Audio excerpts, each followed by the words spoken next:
What's going on, Johnny Nation? Welcome to episode 161 of the Eye of the Storm podcast. My name is David Barrow, and I'm excited to be joined by the unofficial mayor of Louisville and one of the best shooters to ever play for Rick Pitino.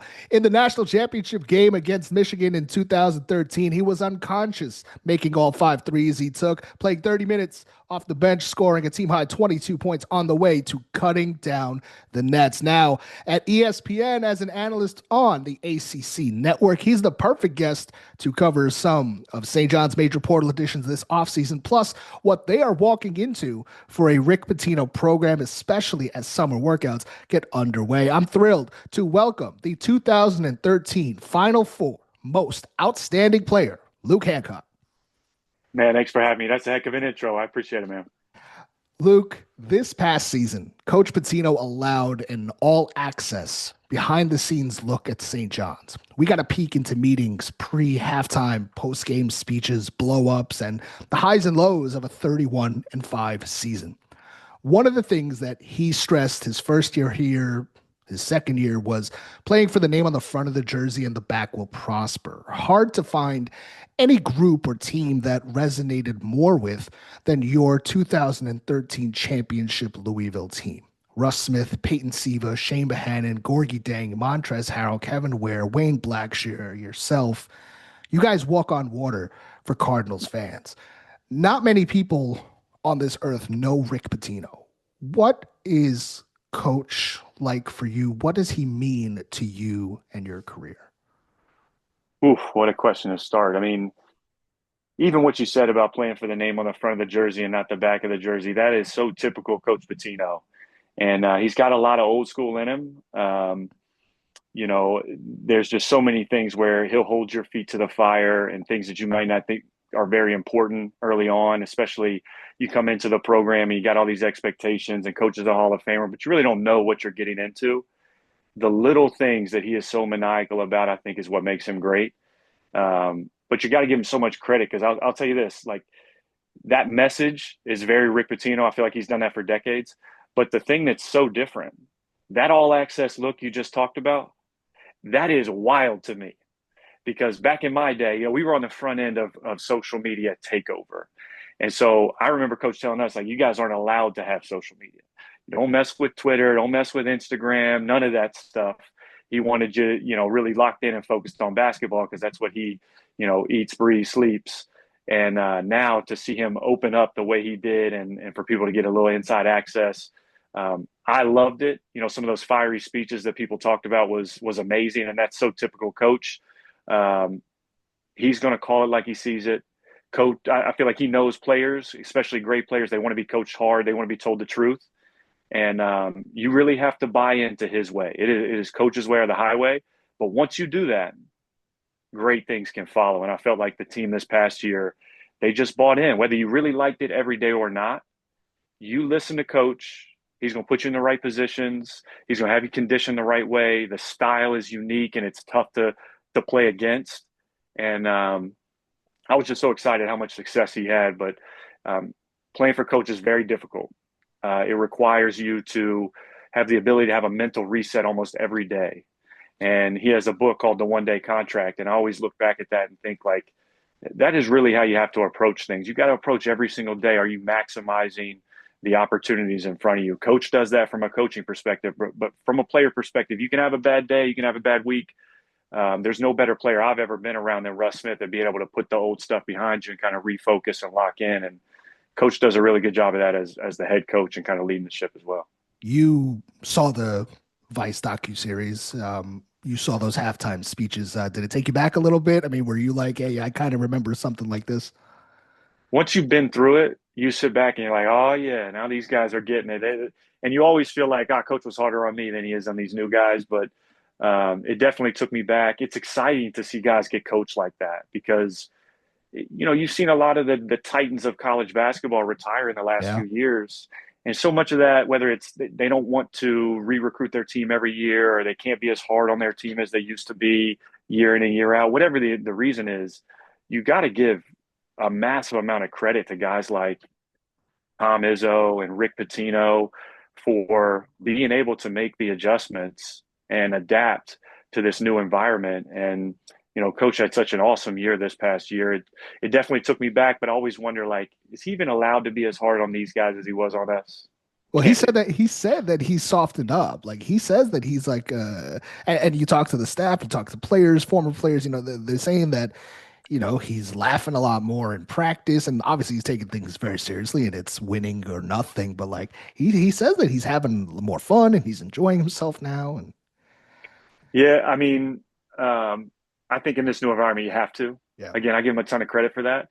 Um, you just have to constantly kind of re-recruit your team. I think building relationships with your guys is a different level of importance. Um, you can beat them down, but you also got to check on them. You got to make sure they're still locked in, and because it's so easy to transfer. I mean, that was what was different about our era. I say 10 years ago. It's getting a little longer than that now, but you know, I transferred in, so I had my sit out year, and everything was great. I was playing great. Nobody who scored a point against me mattered. I'm a red shirt, so I'm not playing in real games. And it was really teed up for me to go in and have a big year. Then I get injured, and I started off really, really slow. And coach seeing me every day when I was injured and when I wasn't, knowing the work that I was putting in, he put a ton of confidence in me about you just keep doing the right things and those results are going to follow. And I don't know if I would have been able to listen to a guy that didn't have the cachet and the resume that Coach Pitino did. And so there's so many little things you take away from this past season and ups and downs from St. John's basketball, but it just makes you want to be in that locker room again and want to be around Coach's competitiveness. And it was awesome to see. Luke, you've always spoken about Coach Pitino with gratitude, taking a chance on you when you transferred from George Mason after the great coach Larinaga left for Miami. I had Peyton Siva on this podcast at the end of March in 2023, and we talked about his recruiting trip. And he talks about how he was wearing a hat in the gym. And Pitino, who was famous to be on a microphone, and he still is today in Queens, goes, "Peyton, is it raining in here?"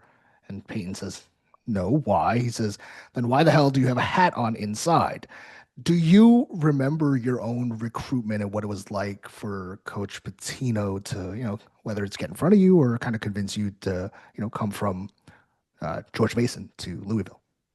Yeah, that's a great question, and Peyton's got all the stories from back in the day. But Coach was very big on like how you present yourself, um, how you talk to people after practice, going to shake people's hands and look them in the eye, all those little things.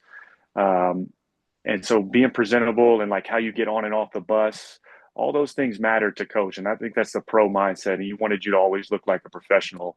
In terms of my recruiting visit, Kevin Keith had just come from Hargrave Military Academy. And so my visit was fast. I'm trying to figure out what I want to do. I think I had Virginia and Michigan scheduled. And I went on my visit and I got a migraine headache. I really didn't leave the dorm through the night or anything. We didn't go to a big dinner or anything. But Coach gave me the walk around. We see the Yum Center, which nobody had played in at the time. And it was just like, I thought the Taj Mahal of basketball. I mean, it was wild to think, oh, we're going to play games in here.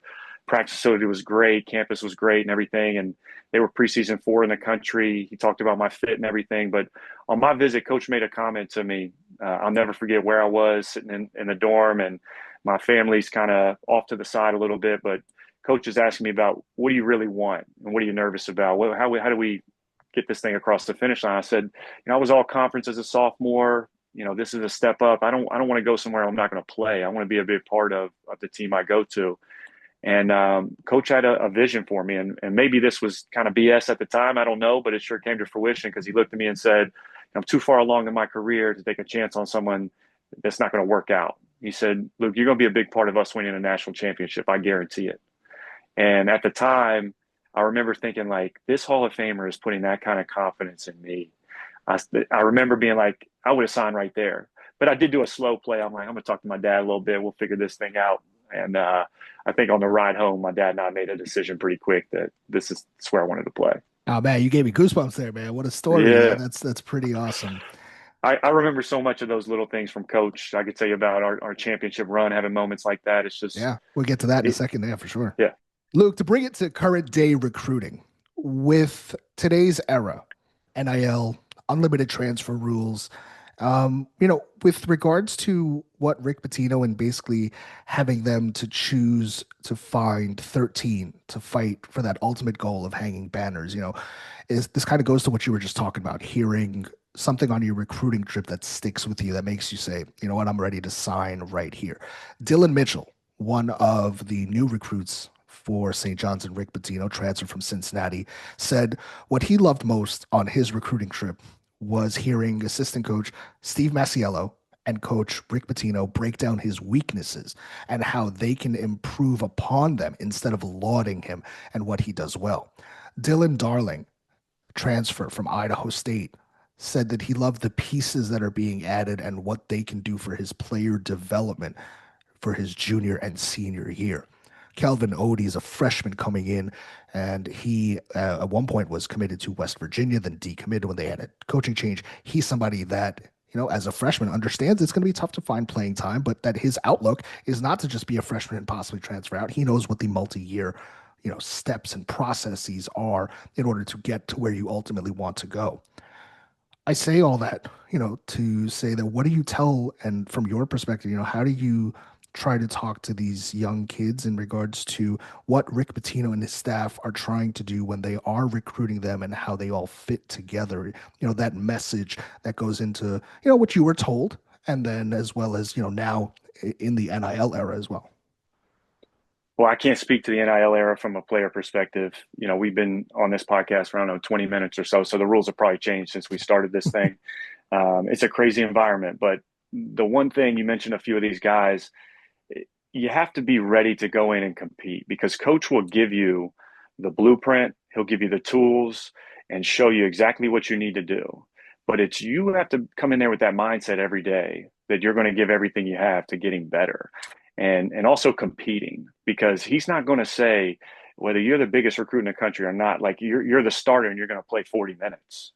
I can't imagine coach saying something like that. He's going to say, I expect you to do X, Y, and Z, and maybe I expect you to play a certain amount of minutes, but you're going to have to compete and earn it every single day. And I look back at our team and I think about Tim Henderson, who was a walk-on for us, that in the Final Four steps up in the biggest way. And I think that's because he holds every single player, walk-on, the guy who's on the first team All-American list. It doesn't really matter. He's going to hold everybody accountable. And you have to bring it every single day and be ready to compete every single day. So I can already see and hear the pitch for these guys. You're uber talented, but we're going to put guys around you that are going to make you get better every single day. And if you want to come in there and think that you're just going to walk your way into 35 minutes and all the shots you want, and this thing's going to be easy and you're going to make a bunch of money, Rick's not the guy for you. Now, if you want the ultimate prize, and everybody who plays at this level, I'm sure you know this, but I'm talking 100%. They all think I get in the right situation, I'm going to go to the NBA, I'm going to make a ton of money, I'm going to be a superstar. You can come in with that confidence and that mindset, but it doesn't matter if you don't put the work in and you're not ready to compete every single day. And he puts you in that pro mindset. I'm going to earn it every single day. Best example from when I played, Montrezl Harrell, coming in behind Shane Bohannon. And if you saw those early battles, Shane Bohannon worked Trez over. Trez my guy, but he was getting worked. But every few weeks, you saw Trez making a few more plays. Then at the end of the season, you see these guys going head to head, and it was almost throwing the basketball and everybody get out of the way.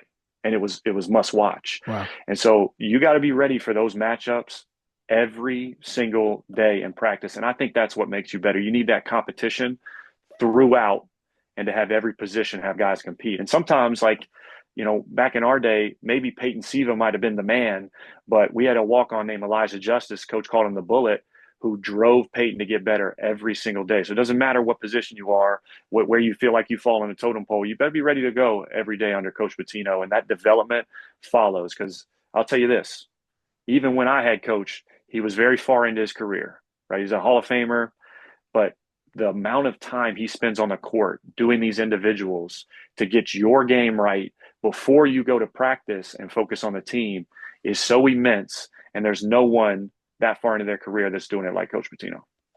Speaking of being a pro, that development, Coach Pitino has always spoken about how he helped develop Donovan Mitchell, specifically the jump shot.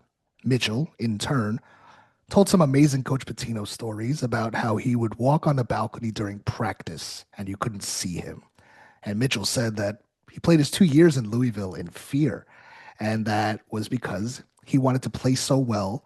And that even though you couldn't see Coach Pitino in practice, you knew that he was always watching and you could hear him. And the treadmills got plenty of workouts when you guys would commit turnovers. Luke, what do you remember most about Coach Pitino's practices and any of the stories stand out for you? Yeah, personally, I avoided that treadmill at all costs. It's whatever you got to do to stay off that damn thing.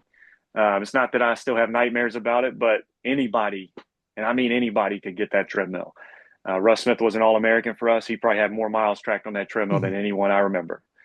And Coach was intense. There was, he could be joking and having a great time before practice, but when it's time to go, again, the professional mindset, you better be ready to go. And I always appreciated that. It was almost one of those things like you can be a nice guy, you can be whoever you want outside these lines, but once you put the jersey on and it's really time to work, nobody's pushing us around. You got to have a mindset of toughness, physicality, being ready to rise to the occasion. And coach brought that out in you every single day. I keep going back to like the competitiveness of our practices. And, I was an older player. I was a veteran even when I came to Louisville. So I kind of ran six man with our first string in my junior year. And then I was on pretty much that first string the whole second year I was there. But, you're trying to stay off a coach's bad side as much as you're trying to do right things. And I think that helps you as a basketball player when he gives you the structure. If you can, you know, stay off his bad side, keep out of these bad habits that aren't going to let you play, especially for the young guys. That's how you're going to improve. That's how you're going to get more minutes. Then you start to worry about how much positive can I do out there. You've said that Coach Pitino can instill confidence in players unlike anybody else. The viral speech from the docuseries about "Where's Your Toughness" is something I'm sure you've heard variations of. Luke, can you take us back to the 2013 tournament? What were some of the things that were being said to motivate you guys, whether it was in a tight game against Wichita State in the Final Four or in the national championship game against Michigan? Oh man, that's a lot there. I'll tell you a couple funny ones, and then a couple, I guess, more serious ones. So I'll tell you, in the national championship game, we're down 12 or 14 or something like that to Michigan. And coach runs a play for me. And he says, put your head under the basket, wait for the screen. He says it like three times, wait for the screen. And there's a double coming for me. I'm coming off, getting to my right hand and going to go make a play. And Nick Stauskas has his hands up and he kind of almost like, not chokeholds, but he puts his arm around me. So I'm thinking I'm going to take off early and get a quick foul. So I didn't wait on the screen like coach told me about five times. And so when I caught the ball, I wasn't open. And so I didn't even have to hear him. The place was going crazy the whole time, but I knew coach was going to be pissed off. So I caught it, drove straight to the basket. I'm like, I got to make a play. I'm coming out anyway. We got to figure this out. I get fouled. Normally that'd be a good thing, but it was going into a TV timeout. So now I've gotten fouled and I've got to run all the way back and spend a long TV timeout with coach grilling me. And so long story short, I make those two free throws, and that's when the kind of barrage of threes happens. But coach's comment to me was, you do something like that again, and you're never playing again, son. And we're in the national championship game, and it's like everything is on the line. But I make those two free throws. Wayne Blackshear comes to the table, who would sub for me. But because Kevin Ware got hurt in the earlier games, I think he got Russ. And then we go through that stretch, and kind of the rest is history. But hit four threes right after coach told me I was never playing again. So that's one where maybe you have to listen to the message more than the actual words being spoken. But there was a way where he even put you in that position, and they're running the play for you, and he's teeing it up for you. That's what gives you confidence. I can think of one time. So we became number one in the country. We lose three straight games, and it was a rough 3-game stretch. We win a couple after that, and then we're playing Notre Dame, and we go to 5 overtimes. We're playing in South Bend. And I remember sitting in the locker room after that. We're dejected. You play 5 overtimes. You should have won the game a million times over. And I remember coach coming in the locker room, and that's when he said it, that we got to figure some things out, but we got a great chance here. And he said, we're going to win the rest of the regular season. We're going to go into the Big East tournament. We're going to win the Big East tournament and become the number one overall seed. And then we're going to make our run to win a national championship. And we're not going to cut down the nets until we do it. And that's why all the shirts say cut the nets for Louisville. It was so early on in the season. We won like 15 straight games in order to win it all. And coach giving us that confidence at that moment. It was just that light switch turn of man, we can do this thing. And then, you talk about in the game moments, there's always a focus and a priority on effort and defense, but he does find a way, even if he's just telling you good play, good shot. Coach is always so hard on you that it's easy for him to put some confidence in you with just little things because he's so maniacal on those difference makers about rebounding and paying attention to defense and effort and things like that. So I guess that's a couple funny ones, but coach always found a way. What changed from the first 3 games of the tournament run for you to the last 3? You had 5, 5, and 7 points in the first 3 games. And then in the 4th game against Duke, you start getting to the free throw line, you score 10. And then it's Luke Hancock never has to pay for another drink in Louisville ever again time. The Cardinals don't win either of the final 2 games without your huge performances, 20 points and 22. What happened that, you were able to flip that switch and take your game to the next level? Part of it is opportunity. In that Duke game, Kevin gets hurt. I think a lot of people remember the Kevin Ware game against Sure. Duke where he breaks his leg that way. And our rotation changed a little bit. I played on the other side of the floor a lot more than I had that season. Kind of had the ball in my hands a little bit more that season. And it was just, we felt like we were a really deep team. And it didn't have to be Russ's night every night, although it was mostly Russ's night. He was an absolute stud. And the flow of the game, kind of things happen. And I think that was the power of our team, is that anybody could get off any night. And late in that season, in that championship run, my teammates had confidence in me, and the situation just kind of popped up. But it could have been Peyton. It could have been Tim Henderson. He had big games too. It could have been a lot of different guys, but just staying ready, being ready, and opportunity, I guess. On March 4th, Rick Pitino said, "You were the best shooter he's ever coached." In the national championship game, you famously hit 4 threes in a row from virtually the same spot in the first half against Michigan to bring Louisville back into the game. You scored 14 points in a row, rising to the occasion in the biggest game possible. What kind of mindset did you carry with you in your time at Louisville to be able to achieve that moment? And you've brought him up a few times now. A guy like Tim Henderson gets called into the game and hits 2 huge back-to-back threes against Wichita State to close a game in the Final Four. I more so ask for players who find themselves in your spot. You're coming off the bench that season when your name was called on the bench and you answer the bell. I mean, kids today, especially in the transfer portal era, instant gratification era, how do you develop that mindset of doing your job, playing your role, staying ready, even when you're not, quote unquote, the star of the team? Yeah, I'm not exactly sure where the mindset comes from, but I didn't give a shit about coming off the bench. I had a mindset of servant leadership, and I wasn't going to ask anybody to do anything that I wasn't willing to do.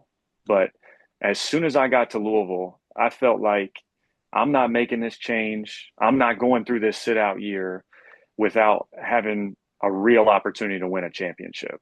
And I took that very seriously. From, the first day we get to practice, a couple guys show up late, and I think it was like 5:30 or 5 a.m. workouts. And they might have showed up at 5:01 or something like that.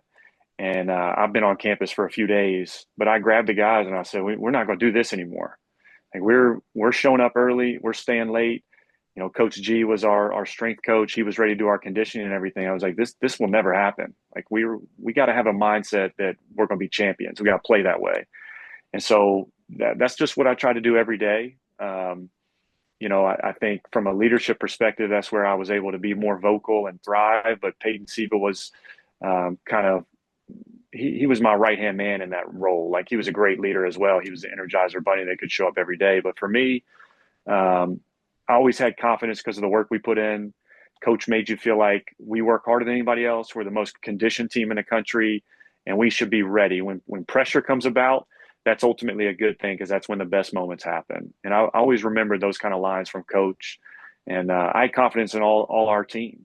Whether it was Tim Henderson or it was myself, we worked hard enough where anybody who got that opportunity, they were going to be able to step up. I'm curious about the year after the ring, championship hangover, as it's called. You take on a bigger role, started 3 times as many games as the year prior, averaged over 12 points a game. You guys have another great season, win the AAC, make it to the Sweet 16 before losing to Kentucky, where you had a big game, dropped 21 in the game prior versus St. Louis. I ask because it ties into St. John's. Rick Pitino, year 2, led the Johnnies to a Big East title, Big East tournament title, first tournament win since 2000. Now, an even more stacked roster this season, a team that's likely going to be ranked in the top 10 or top 5 to start the year. What needs to happen in the summer for these pieces to come together to understand the goal at hand, for them to, like you said before, the buy-in for Rick Pitino in year 3, and what, back from your mindset back then to put around the team to, what has to happen from June 18th to November 3rd? Yeah, I'm going to flip your question a little bit. So my redshirt year, we win the Big East tournament. We go to the Final Four and had an unbelievable season. Mm-hmm. And I remember sitting there at the Final Four thinking, I'm going to be back here. I will do anything to be back in this spot, playing. I'm a redshirt. Obviously, I'm sitting in a suit behind Shaq actually during the game. And I'm thinking, this is the greatest sports event in the world. I'm going to find a way to be back here, and I'm going to do whatever it takes. And that's my only thing with these guys. You can't be satisfied with winning a conference tournament. You can't be satisfied winning a regular season championship. Those are great, but that's not why you play. We're a sport where the final exam is 90%. You want to see what happens in the NCAA tournament, and that is largely how teams are judged in terms of success and failure with their basketball season. So I would say that the guys who are coming back, that got a taste of all that success, the media hype that comes with it, the rankings, how exciting it is, how much fun it is, the bullseye that's on your back, you got to embrace all that stuff and be ready this next year. And, we were more talented, I thought, the year we won it than the year before where they went to the championship. And then really I thought we were right there, but we didn't necessarily have the bigs that we had with Gorgie. He was different. Mm-hmm. 15, 16 pick in the draft.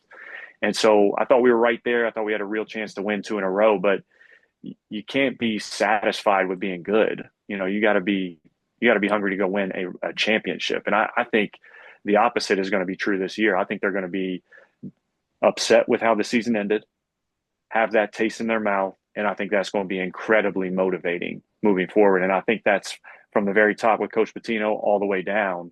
They are going to be on their stuff early and often. Yeah, that's and, what, that's what I was going to gonna ask you. I mean, do you think that that's, a glimpse into the locker rooms and the speeches for the next, few months, where like, hey, we got to here, but that's not good enough here? It's a little different era, so I'll be anxious to see exactly how they play this. I would say he's going to use it as motivation somehow, Mm-hmm. but there's so many new faces on these teams every single year that you got to kind of choose when and how you put that together. And coach is going to do a great job. But a guy like Zuby, for example, like if I go into the offseason with the way season ended, is eating me alive. Mm-hmm. I'm going to show up in the best shape of my life. I'm going to show up ready to make a run at player of the year. And I know coach has talked about these other pieces that are around me. Well, I'm still a man on the inside. And especially, most importantly, from a leadership perspective, I've watched basketball for a long time. I've covered basketball for ESPN for a long time. In the ACC, obviously played for a lot of years. The best teams are player-led teams because there are certain things. Coach can say whatever he wants.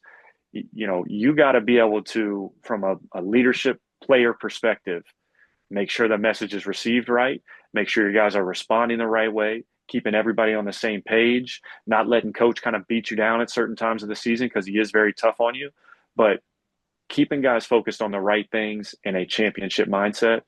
That is what I would look to a guy like Zuby and say, hey, last year was a lot of fun. You're going to get a ring, you're going to hang a banner. That's all great, but you didn't get the ultimate prize. Now, how much harder are you going to work? How much more focused are you going to be?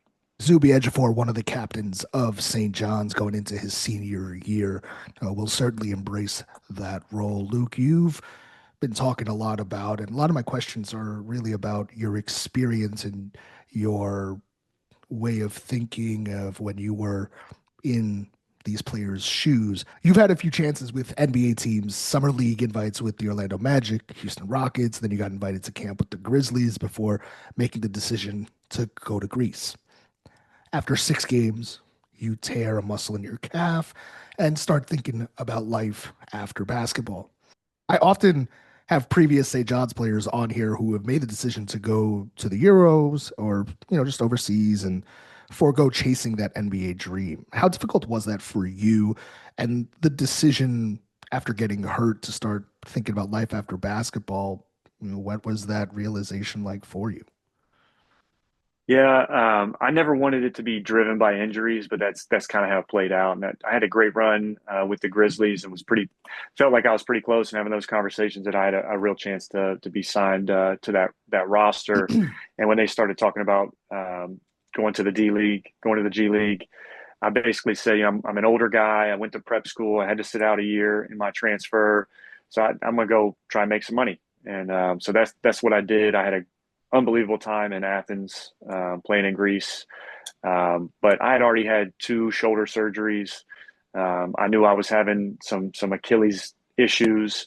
Didn't think I was going to tear my Achilles like that, or I wouldn't have been playing, obviously. But I was just kind of getting worn down late in my career, and I felt like I was really close. But that's kind of how it goes. And then with the Grizzlies, they had a much older team at that Mhm. point. So I think they were trying to bring in young energy. And although I think they thought I was a good player and could have probably helped them in some degree, they they just wanted that young energy. I mean, we had guys Mike Conley and Vince Carter and Beno Udre and just a very veteran roster. Marcus Gasol, Zach Randolph. I mean, we had older guys. So I Mhm. think they went with a direction to go with some younger guys, which I totally understood. But you know, it's a different era now. So to make money in college, you get out as a broke college kid back in my day. Now things are a little different, but I went overseas to try and say, hey, I want to make some money playing this game. Let's see what I can do. Let's see the world. And once I got injured, tore my Achilles 100% after that calf injury when I tried to come back, and wanted to rehab to the point where I could play again, so I could kind of stop on my own terms. And I did turn down a couple workouts, but I felt like I could do it my way, kind of thing. So it all ended up great. And Coach always told me all these relationships you're making while you're at Louisville and while you're playing, that was a big selling point to me. That coach was going to connect me with the right people, and if I just represented myself and our team the right way, that these people want to help me, and that's kind of what's happened. I married a Kentucky girl. I'm gonna stay in Louisville. I got a couple babies now, but I don't see myself going anywhere. Louisville's been great to me. What advice would you give guys who are currently going through that NBA process right now? We got the draft coming up, or guys who just might not be that first round lock, chasing that dream. Not necessarily this year, but beyond. Thinking about the Euro route and having that self awareness of where you stand with basketball at that point in your career. The decision of chase that ultimate prize versus, I don't want to say humble yourself or try to go a different route, because there's absolutely nothing wrong with making a career overseas and many people have done so, but just having to have that internal discussion, whether it's with your family, with your agent, and making the best decision for yourself. I would say what I would love to do is talk to these players on the front end because, like I mentioned before, it's going to happen. And so how you conduct yourself, the relationships you make, like I feel bad for some of these kids nowadays because you're switching schools so often, the relationship side of things has really changed. And that's what helped me. So I would say value those relationships, try and meet as many people as you can, present yourself the right way, have conversations with people. When you get in the right room, don't have your headphones on, don't keep your head down. You got to get out of your comfort zone a little bit. And then, if you have time to still play in college and it's 50-50 if you're going to go to the NBA or have to go to the G League or whatever, it's a pretty darn attractive platform right now in college. So make money, but just know that at some point it is going to change. And I think myself included, I always wanted to just play forever. And I thought I'd be a guy at 50 still playing old man basketball, but that's not how it went, and that's not how it's gone. So just got to prepare because it's going to happen. And maybe you don't want to spend as much time studying, or you want to do a major that's easier, but you gotta work like anything else for what's next. And I think Coach did a good job of prepping me for a lot of those things. You currently work for ESPN with the ACC network. That means you're very familiar with two of the new additions for Rick Pitino's upcoming squad. I want to start with Oziyah Sellers, 6'5" guard transferring to St. John's from Stanford. How Stanford found its way to a conference with the word Atlantic in it and located in California is another topic for another day. But Sellers had a breakout junior year, averaging almost 14 points per game, 40.1% from three. Tough guard who can put the ball on the floor, smooth looking jumper that he can recreate. You got to see a lot of Sellers as he played for Kyle Smith this past year. What's Rick Pitino bringing in, and how do you think he fits in for the play style that Coach P wants to run? Yeah. Loved what Kyle Smith was able to do with Oziyah. I kind of thought, man, this guy's going to be a 3-and-D guy going in. But I think Coach Smith got him to expand his game a little bit. And that's what Coach Pitino is going to continue to do. Like you said, he's big. He can shoot the basketball. But off the bounce, I think he showed a little bit more how athletic he is and getting out in transition. I think that's where Coach is going to really, be able to show what Oziyah is all about, because he had a couple dunks this past year that were eye-openers and fun to talk about. But it's just about expanding his game. What are you going to add to your game off the bounce? He's probably going to have him in the pick and roll a little bit. So how can you continue to improve there?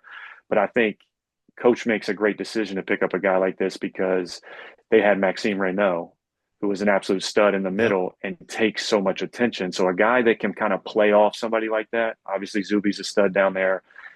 It's going to create a lot of opportunities. You're a floor spacer. I feel like I was kind of playing that similar role.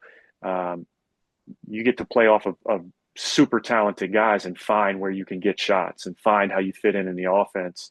And Coach is going to be putting a lot of confidence in him and the work that he's going to put in. I can hear Coach now sprint to the corner and killing Oziyah on those type of things about getting to his spots, because you drill so much in these individuals every single day, where and how you're going to get shots in the game. That gives you a ton of confidence when you get out there. And then, like I said, he's already really experienced playing with a big that can command double teams and gets a ton of heads turning down there. If you can move, you can hit shots off the move, you'll get a lot of opportunities with Coach P too. Arguably the biggest splash of Rick Pitino's St. John's tenure so far has been Ian Jackson transferring from North Carolina to St. John's. He's a 5-star prospect, McDonald's All-American, very gifted scorer that is destined to play at the next level potentially. Captain Jack made the decision to come home and play for Coach Pitino after initially picking the Tar Heels over the Johnnies out of high school. Luke, you have seen Coach Pitino deploy multiple lead guard systems from Siva and Smith. Then we got Walter Clayton and Danis Jenkins at Iona, Danis and Jordan Dingle at St. John's, Kadari Richmond and Davon Smith at St. John's this past season. How does an offensive weapon like Ian Jackson fit into what Coach Pitino wants to do? So well, first thing he's going to do is he's going to make him play defense. And I think Ian has all the tools to be an elite defender in this scheme that Coach runs, where you're getting after guys. He's going to be in incredible shape, long, athletic. I think first and foremost, you're going to lean on him and say, how does your defense create offense for us?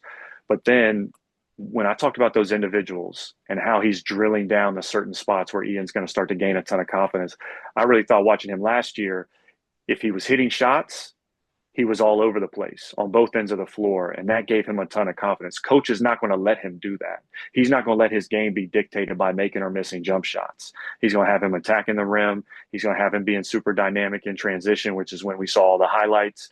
But when I first started out, had my shoulder injury, Coach knew I could really shoot the basketball, but I was really struggling to just get in rhythm. When you have a shoulder injury, some shots feel different than others, and it took me a while. Well, the first time that I passed up an open jump shot, Coach he called a timeout to pull me out of the game, grilled me. He said, if you're not going to shoot that, go sit your butt on the end of the bench, and not those nice of terms. And so Ian Jackson is going to be that confidence is going to be put in him. And I think that's going to be such a difference maker. I expect, amazing things from him. But I think first and foremost, what kind of dog can he be defensively, and how does that help his game? Because he always seemed to play better when he got a couple buckets in transition. I think playing a little faster for Coach P is really going to help him. And then, like I mentioned, you have to have the ultimate confidence. You're going to shoot all the open ones, and Coach is going to put that in Ian for sure. Yeah, coach has always said we're not a staff that's trying to tell guys not to shoot, and he encourages those shots. He definitely said that a few times last season. Coach Yep. Pitino has dubbed Jackson as the next point guard at St. John's.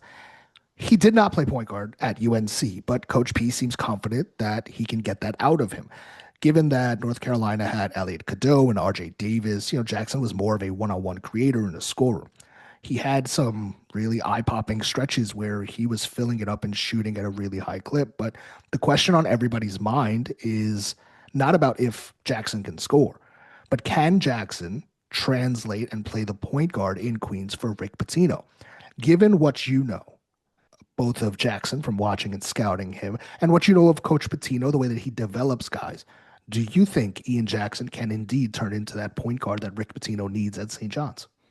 No, come on. Of course you can. First and foremost, you talked about the development side, but coach is going to put him in the right situations to be successful. And so, from a typical sense, is he going to come down and run every pick and roll right off the jump? Probably not. But can he facilitate the offense? Do they want to play fast and get out in transition and use that defense? Can he be that guy? Of course he can, absolutely. And it's going to take some adjustment for Ian, but they're already working on those kind of things. The individuals every day with how he's reading pick and rolls, the type of reads on the backside and where he can make passes. All those things are going to continue to develop. And, I don't know on the front end if Ian came in and said, I want to play point at UNC, but there were multiple guys in front of him that were going to be tough to make that happen. But I like that coach, again, putting confidence in a guy, says that this is our point guard. And then it's on Ian to rise to the occasion, and coach is going to give you the blueprint. Hey, this is what we're drilling every day. These are the things you got to work on. How hard are you going to work every day? I have the ultimate confidence knowing the talent level and the athleticism of Ian Jackson, the system of Rick Pitino, and then how he can adjust the offense to make Ian look really good. You were at MSG earlier this season. St. John's beat UConn 89-75. A few days later, you were at Hinkle Fieldhouse watching St. John's beat Butler 76-70. What's it been like for you to see Rick Pitino kind of doing this again, coaching a team to such a high level, bringing together such high-end talent like Jackson and Sellers, Hopkins, Joe Sansanin, Big Sky, Player of the Year, and Dylan Darling, and you've mentioned Zuby a few times, a guy that, couldn't get off the bench at Kansas and is, now the most improved player of the Big East, possibly a front runner for Big East Player of the Year entering next season. What's it been like for you watching Coach P kind of doing this again? First thing is it's been a lot of fun. Love seeing coach on top. Watching them down the stretch. It was our style of basketball from back in the day that I remember so much and that I love watching. And again, coach does such a good job of the chess match and putting pieces in the right place. I wasn't known going into to Louisville as some kind of defensive stopper, but we were the number one defensive team in the country every year I was there. And he found a way to put me in a scheme that made sense and that worked. And it worked for all five guys that were out there. A lot of read and react stuff, playing off of Peyton and Russ's pressure.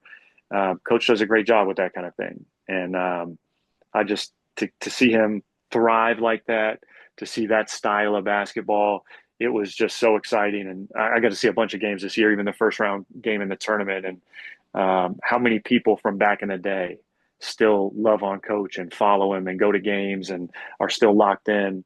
My only thing is I think I need a St. John's care package to come from Coach B at some point, but that's all right. I think we can make that happen. That shouldn't be a problem. Luke, this summer, you're coaching the Ville in the TBT tournament. How much Rick Pitino is going to be in your coaching style? You get to lead a group that's going to have Montrezl Harrell, Russ Smith, some more Louisville Cardinals greats. You're going to make Russ and Trez run on the treadmill to get ready for those games?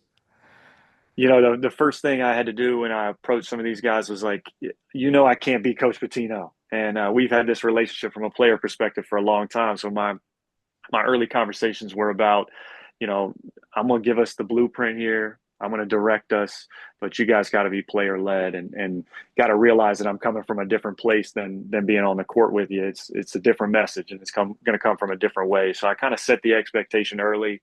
I don't think we're going to have any treadmills running. And the biggest influence from coach is going to be on preparation. You know, he was so maniacal with how you prepare, how you can get guys to focus in on certain things. And then also how you put confidence in guys. I'm going to take a lot away from that kind of thing because we got to simplify things. We only got a week to prepare and get ready, and the competition's very high level. But I got to move these guys in the right way, put them in the right spots, and then let their ability to take over. That's the goal. I don't think we can run quite the same 40-minute press either as we used to. Luke, a few more for you. Coach Pitino tweeted Yeah. about a month or so ago that Zuby Ejiofor was getting a horse named after him. Gorgie, Peyton, and Russ all had horses named after them, and you had 3-Point Luke. What was it like finding out that Coach was naming a thoroughbred after you? You know, I was so excited to hear that. It was such a cool thing. And coach being in Kentucky, you know, obviously horse racing is huge here. And I don't remember how long it was, but coach mentioned that that horse was as slow as I was. So I don't think it's still going. I don't think it went for very long. But it is one of those cool things. You know, I think Rusticulous might have been the most successful of those horses, but hopefully Zuby finds a way to make the big jump. And it was a cool moment, very cool. Especially like people care about horse racing Yeah. in a different way. It's bourbon, ponies, and basketball around here. I think he said something. Somebody said something that Gorgies was really slow also and that ran the That, court like he did. that's fitting. That's fitting. That makes sense.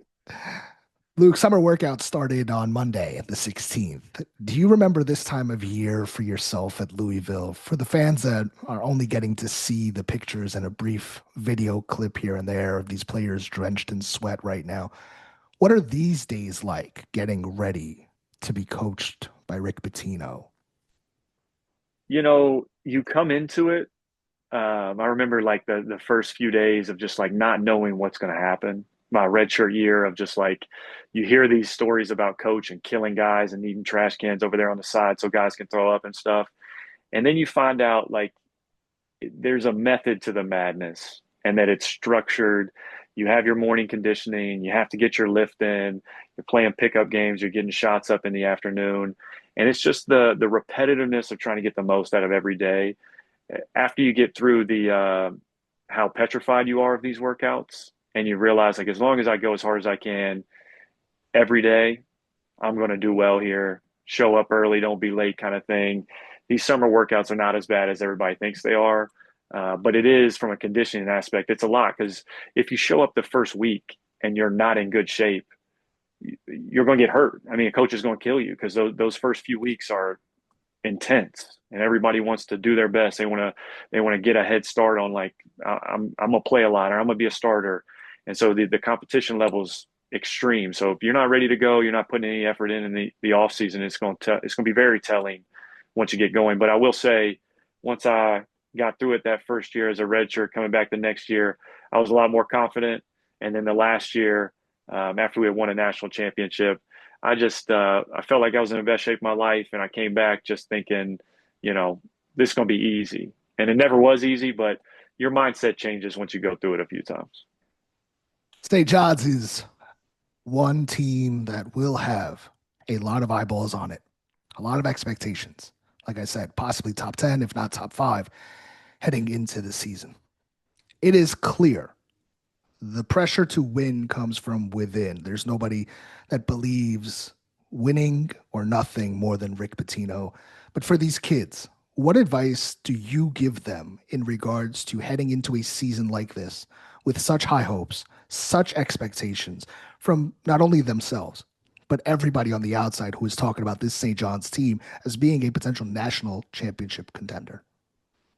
Yeah, this one's easy, man. You just got to focus on what you can control. That's today. How'd you make yourself better? Kind of give yourself a grade every day. Um, as long as you're following the plan and you're working as hard as you can every day, you're listening to the coaches and the people around you, you're going to get better. But it's about giving max effort in that early morning conditioning, max effort in your weight room workout, max effort and focus when you're going into film, max effort when you're playing pickup games at the end of the day. And I think listening to coach and focusing on, all right, what do I need to do to play and improve? That's all I would say. I mean, it's a simple recipe. It's very hard to do. And so the mindset is one day contract this thing. What are we focusing on today? first things first and go do it to the best of your ability.